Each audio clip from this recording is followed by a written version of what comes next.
BEd online classes में आपका स्वागत है। जैसा कि मैं आपको बीएड फर्स्ट ईयर का fifth paper education policies school leadership and management पढ़ा रहा था।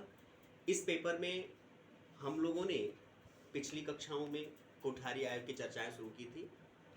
अंतिम कक्षा में मैंने आपको कोठारी आयोग से संबंधित कुछ सुविधाओं के बारे में बताया था, सामान्य तौर पे कि कोठारी आयोग में किस प्रकार की सुविधाएं बालकों के संबंध में, व्यक्तियों के संबंध में, शिक्षा के संबंध में उपलब्ध कराई गई थी। आज इसी बात को थोड़ा सा आगे बढ़ाते हैं। जैसा कि अंतिम बिंदु मैंने आपको पढ़ाया था कोठारी आयोग की सुविधाओं के बारे में, इसमें एक अंतिम बिंदु कहा जा रहा था क्षेत्रीय असमानता को दूर करना। क्षेत्रीय असमानता को दूर करना कहने का तात्पर्य है कि एक ऐसी शिक्षा की व्यवस्था उपलब्ध कराई जाएगी जिसका काम होगा भारत में रह रहे हर प्रकार के छात्रों में जो इंडिविजुअल डिफरेंसेस रहता है, व्यक्तिगत असमानताएं रहती हैं, जातिगत, व्यक्तिगत, भाषागत, इन तमाम प्रकार की असमानताओं को दूर करना और एक बेहतर शिक्षा की व्यवस्था उपलब्ध कराना। ये कुछ खास सुविधाओं के बारे में बातें कही गई थी। अब कुछ और जो विशेष बातें इस कोठारी आयोग में कही गई हैं उसके बारे में हम लोग चर्चाएं करेंगे कि वो कौन कौन सी खास बातें थीं जो कोठारी आयोग को महत्वपूर्ण बनाती हैं, कोठारी कमीशन को बेहतर बनाती हैं, जिनसे पता चलता है कि यह आयोग अपने आप में एक बहुत बेहतर आयोग था जिसने लगभग शिक्षा की व्यवस्था में एक भूचाल सा ला दिया, एक इतना बेहतर परिवर्तन लोगों के सामने प्रस्तुत किया जिसने भारतीय शिक्षा व्यवस्था की दिशा ही बदल दी। एक बेहतर शिक्षा प्रणाली का विकास हुआ। आइए थोड़ा इसको और आगे हम लोग पढ़ते हैं। सुविधाओं के बाद हम लोग आगे थोड़ी चर्चाएं करेंगे कि वो कौन कौन सी खास चीज़ें थी जो इस आयोग को बेहतर बनाने का प्रयास करती हैं। इसमें एक महत्वपूर्ण बात आती है शिक्षा का विस्तार। शिक्षा का विस्तार, ध्यान दीजिएगा, एक बहुत महत्वपूर्ण बात आती है शिक्षा का विस्तार। शिक्षा का विस्तार, देखिए शिक्षा के विस्तार की अगर हम बात करें तो आपको पता ही है विस्तार से मतलब होता है, तात्पर्य होता है फैलाव। अब इस विस्तार की बातों को हम लोग 2-3 भागों में इसको बांट के पढ़ लेते हैं, क्योंकि जब तक हम इसको अलग अलग नहीं समझेंगे तब तक इसकी विशेषता को समझ पाना थोड़ा सा कठिन है। इसलिए हम लोग इस आयोग ने शिक्षा के क्षेत्र में जो विस्तार की बात की, जो फैलाव की बात कही, जो प्रसार की बात कही, उसकी बातों को हम 2-3 भागों में तोड़ के हम लोग पढ़ते हैं। देखिए सबसे पहली बात जो कही जाती है वो कही जाती है पूर्व प्राथमिक शिक्षा का विस्तार किया जाए, राज्य सरकार की जिम्मेदारी दी जाए कि राज्य प्रबंधन हेतु शिक्षा, राज्य शिक्षा संस्थान अलग से खोले जाएं जिनकी जिम्मेदारी होगा कि प्रत्येक विद्यालय में प्रत्येक जिले में कम से कम एक प्राथमिक प्राथमिक विद्यालय से संबंधित एक विभाग खोला जाए जिसकी जिम्मेदारी होगी उस जिले में प्राथमिक शिक्षा की व्यवस्था को पूर्ण कराना। दूसरी बात एक कही जाती है इसी में शिक्षा के विस्तार में, दूसरी बात कही जाती है कि संविधान द्वारा प्रदत्त जो बातें संविधान में लिखी गई थी कि शिक्षा की व्यवस्था कैसी होगी, प्राथमिक शिक्षा की व्यवस्था कैसी होगी, ये कहा जाता है कि आगे आने वाले समय में यानी 1985-86 तक जो बात संविधान में कही गई है अनिवार्य और मुक्त शिक्षा के संबंध में प्राथमिक बालकों के, ये कहा जाता है कि 1985-86 तक संविधान में कही गई बात जो कि बालकों के मुफ्त और अनिवार्य शिक्षा से संबंध रखती है, ये कहा जाता है इस आयोग में। दूसरी बात महत्वपूर्ण बात कही जाती है कि वर्ष 1985-86 तक 7 वर्ष तक बालकों को प्राथमिक शिक्षा की व्यवस्था पूर्ण करा ली जाएगी, कंप्लीट कराई जाएगी और ऐसी योजनाएं सरकार के द्वारा प्रतिपादित कराई जाएंगी जिससे सभी को गुणात्मक शिक्षा की व्यवस्था में शामिल किया जा सके और एक बेहतर शिक्षा व्यवस्था प्राथमिक तौर पे उपलब्ध कराई जाए। खास तौर पे इस शिक्षा व्यवस्था में बालिकाओं को बहुत बड़ा महत्व दिया जाए ताकि समाज में जो स्त्री शिक्षा की व्यवस्था है उसमें सुधार किया जा सके। तीसरी इसमें एक महत्वपूर्ण बात शिक्षा के प्रसार में कही जाती है कोठारी आयोग में, वो कही जाती है कि जिस प्रकार प्राथमिक शिक्षा, उच्च प्राथमिक शिक्षा की व्यवस्था का विस्तार किया जाए उसी प्रकार माध्यमिक शिक्षा की व्यवस्था का भी विस्तार किया जाए।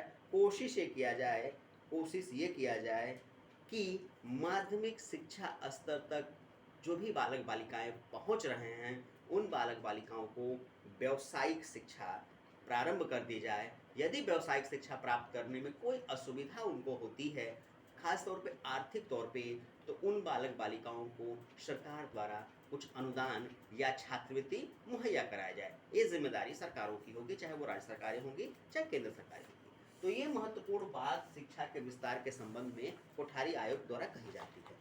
अब दूसरी बात हम लोग करेंगे इसके पाठ्यक्रम और विद्यालय सोपान के बारे में। ध्यान दीजिएगा, दूसरी महत्वपूर्ण बात कही जाती है पाठ्यक्रम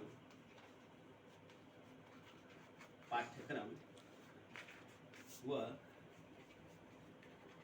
विद्यालय सोपान। ध्यान दीजिएगा, तो दूसरी महत्वपूर्ण बात इस कोठारी आयोग द्वारा कही जा रही है पाठ्यक्रम तथा विद्यालय या कक्षा सोपान के बारे में। इसमें ये कहा जाता है, ध्यान दीजिएगा, कि प्राथमिक स्तर पर कक्षा 1 से 4 तक। ध्यान दीजिएगा, इसको भी हम थोड़ा 2-3 भागों में तोड़ के पढ़ते हैं, क्योंकि ये बहुत बड़ा एक पाठ्यक्रम की व्यवस्था के बारे में, एक विद्यालय और एक नई कक्षा नीति के बारे में आयोग संदर्भित करता है। इसलिए इसको भी थोड़ा हम 2-3 भागों में तोड़ के पढ़ लेते हैं। इसमें देखिए, सबसे पहली बात आती है कि बहुत अच्छी बात, इसमें एक बात कही जाती है, इसके विशेषताओं पर थोड़ी सी चर्चा करते हैं, फिर इसको हम लोग आगे पढ़ते हैं। एक खास बात इसमें और मैं जोड़ने का प्रयास कर रहा हूँ। देखिए, प्राथमिक स्तर पे कहा जाता है कि कक्षा 1 से 4 तक पढ़ाए जाने वाले जो विषय होंगे। ध्यान दीजिएगा, प्राथमिक शिक्षा की बात कोठारी आयोग कह रहा है और कह रहा है कि 1 से 4 तक पढ़ाए जाने वाले जो विषय होंगे, उसमें मातृभाषा होगी, क्षेत्रीय भाषा होगी, गणित होगा, पर्यावरण होगा, कार्य अनुभव होगा, समाज सेवा होगा, स्वास्थ्य शिक्षा होगा, सृजनात्मक शिक्षा होगा, आदि से संबंधित पाठ्यक्रम बनाए जाए और उनको विद्यालयी शिक्षा की व्यवस्था में शामिल की जाए। यही कुछ खास बातें इसमें और जोड़ी जाती हैं। इसको हम लोग 1-2-3 पॉइंट्स में करके पढ़ रहे हैं। जैसे कि मैंने अभी बताया आपको, 8 से लेके 10 तक के जो हम माध्यमिक कहते हैं, निम्न माध्यमिक कहीं कहीं कहा जाता है, माध्यमिक कहते हैं, इसके शिक्षा के संबंध में आयोग अपना सुझाव देता है। देखिए, इसमें सबसे पहला आयोग सुझाव देता है कि विद्यालय ठीक से काम करें, अपनी जिम्मेदारियों का निर्वहन करें। इसके लिए प्रत्येक विद्यालय की व्यवस्था को सुधारने हेतु जिला स्तर पे एक विद्यालय निरीक्षण विभाग होना चाहिए। एक विद्यालय निरीक्षण विभाग होना चाहिए जिसका काम होगा, जिसकी जिम्मेदारी होगी कि जिले में चल रहे माध्यमिक शिक्षा स्तर तक के विद्यालयों की देखरेख करना। खासतौर पे ध्यान दीजिए, खासतौर पे उस दल में महिला निरीक्षण दल भी शामिल होना चाहिए, ताकि वे लोग महिलाओं शिक्षा की व्यवस्था के संदर्भ में अपने विचार प्रस्तुत कर सके और ये देख सके कि महिला शिक्षा के संबंध में कितनी महत्वपूर्ण बातें होनी चाहिए और कितनी अभी वर्तमान समय में इन विद्यालयों के द्वारा प्रस्तुत कराई जा रही है। देखिए, इसमें दूसरी खास महत्वपूर्ण बात कही जाती है कि शिक्षा का जो माध्यम हो, क्योंकि मैंने अभी बताया कि पाठ्यक्रम की बात हो रही, विद्यालय की बात हो रही है, उसके प्रकार की बात हो रही है, कहा जा रहा है कि शिक्षा का जो माध्यम हो वह क्षेत्रीय भाषा में दी जाए, क्योंकि क्षेत्रीय भाषा ही बच्चे की मातृभाषा होती है और ये क्षेत्रीय भाषा मातृभाषा बच्चे को विद्यालय से जोड़ने का प्रयास करती है। इसमें तीसरी बात ये कही जाती है कि आवश्यकता पे पत्राचार पाठ्यक्रमों के संचालन को बढ़ावा दिया जाए। लेकिन एक बात और भी ध्यान रखनी चाहिए कि ये जो पाठ्यक्रम या पत्राचार माध्यम से पाठ्यक्रम चलाए जाएं, इनमें बड़ी सावधानी बरती जाए ताकि किसी प्रकार की कोई समस्या न हो। एक चौथी बात इसमें आती है कि जैसा कि कहा जा रहा था कि भारत कृषि प्रधान देश है, भारत की लगभग 70% आबादी गाँव में रहती है और उनका जीविकोपार्जन का मुख्य साधन कृषि है। तो इस कोठारी आयोग ने विद्यालय पाठ्यक्रम और इसके तमाम कक्षाओं सोपानों की चर्चाओं में एक बात और जोड़ता है, चौथी बात महत्वपूर्ण बात रखता है कि कृषि शिक्षा हेतु कृषि विश्वविद्यालयों की स्थापना की जाए, जिसे भारत में एक समृद्ध किसी की व्यवस्था उजागर की जा सके।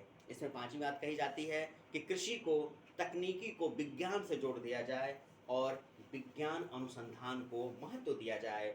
छात्र छात्राओं की रुचि के हिसाब से उनको वैज्ञानिक और प्रौद्योगिक शिक्षा की व्यवस्था कराई जाए। वहीं छठी बात कही जाती है, इस छठी बात कही जाती है प्रौढ़ शिक्षा कार्यक्रम के संबंध में कहा जाता है कि ज़्यादा से ज़्यादा कोशिश किया जाए कि प्राथमिक, माध्यमिक या सभी बालकों को शिक्षा तो मुहैया कराया जाए, लेकिन उनसे संबंध जो उनके माँ बाप हैं, बड़े भाई बहन हैं, जो किसी कारण शिक्षा नहीं ले पाए हैं, इनको भी शिक्षा की व्यवस्था से जोड़ा जाए। एक बात और कही जाती है प्रौढ़ शिक्षा प्रसार हेतु पुस्तकालयों की, कि ज़्यादा से ज़्यादा पुस्तकालय खोले जाएँ। ये कोशिश की जाए कि एक बेहतर सामाजिक व्यवस्था का निर्माण किया सके, पुस्तकालय खोले जा सके, क्योंकि किताबें ही शिक्षा का माध्यम होती हैं। अच्छी किताबें ही अच्छी सामाजिक व्यवस्था का निर्माण कर सकती हैं। आज की क्लास में बस इतना ही। अगली क्लास में फिर हम लोग नए विचार करते हैं।